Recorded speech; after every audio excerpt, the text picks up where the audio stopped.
બનાવશું આપણે ટમેટાનો રચો. તો આપણે બનાવવાની શરૂઆત કરશું. તો 7 થી 8 ટમેટા લીધા છે. આને પહેલા આપણે સુધારી લેશું.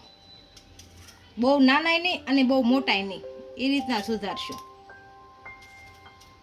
આ રીતના બધા ટમેટા સુધારી લેશું.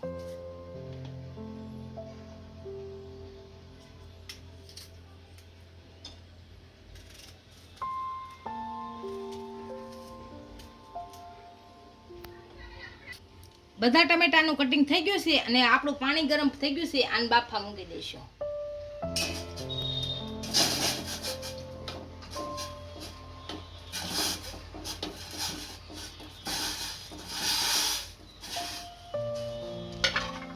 આને હવે ઢાંકી દેશું.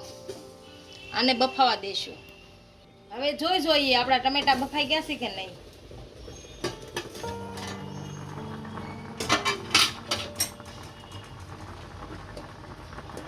ટમેટા બફાઈ ગયા છે સારી રીતના. આને ગેસ બંધ કરી અને નીચે ઉતારી લઈએ. આ ટમેટાને હવે મિક્સરના ખાનામાં કાઢી લેશું. પાણી નિતારી અને બધા કાઢી લેવાના. આ રીતના આમાં નાખી દઈશું.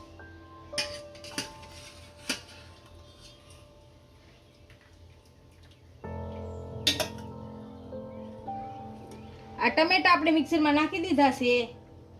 આ 2 થી 3 આંબલીના કટકા નાખીશું. સીનેર ટોપરું નાખીશું.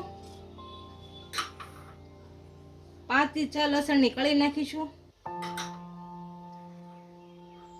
સ્વાદ પ્રમાણે મીઠું નાખીશું. મરચું પાવડર નાખીશું. હળદર પાવડર નાખીશું. સૂકા ધાણા નાખીશું. જીરું નાખીશું અને ખાંડ નાખીશું. થોડુંક પાણી નાખીશું. આને આપણે બધું મિક્સરમાં કાઢી લઈશું. આને આપણે મિક્સરમાં કાઢી લીધું છે. આનો વઘાર કરી લઈશું. આપણે તપેલી મૂકી છે. આની અંદર હવે તેલ નાખીશું.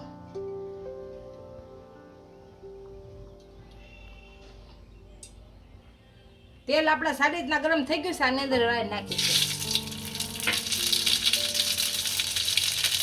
હવે હિંગ નાખીશું.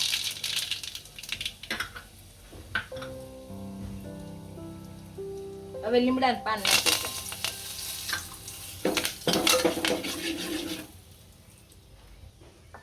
હવે આપણો વઘાર તૈયાર થઈ ગયો છે. આમાં ટમેટાની ગ્રેવી નાખીશું. થોડુંક પાણી નાખી અને હલાવી નાખીશું.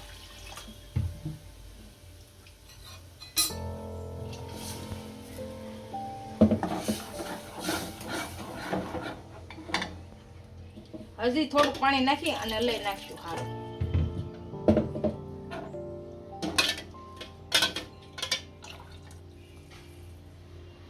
આને ઉકળવા દઈશું. આપણો રસો ઉકળી ગયો છે. આને ગેસ બંધ કરી અને નીચે ઉતારી દઈએ.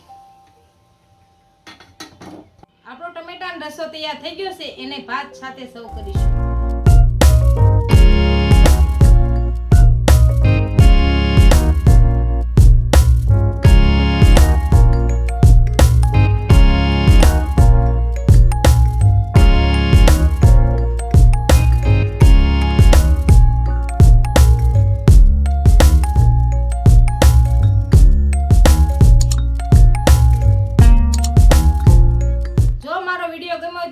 લાઈક કરી દેજો. ઇન્સ્ટાગ્રામ અને ફેસબુક પર ફોલો કરી દેજો. મળીએ નવા વિડીયો સાથે.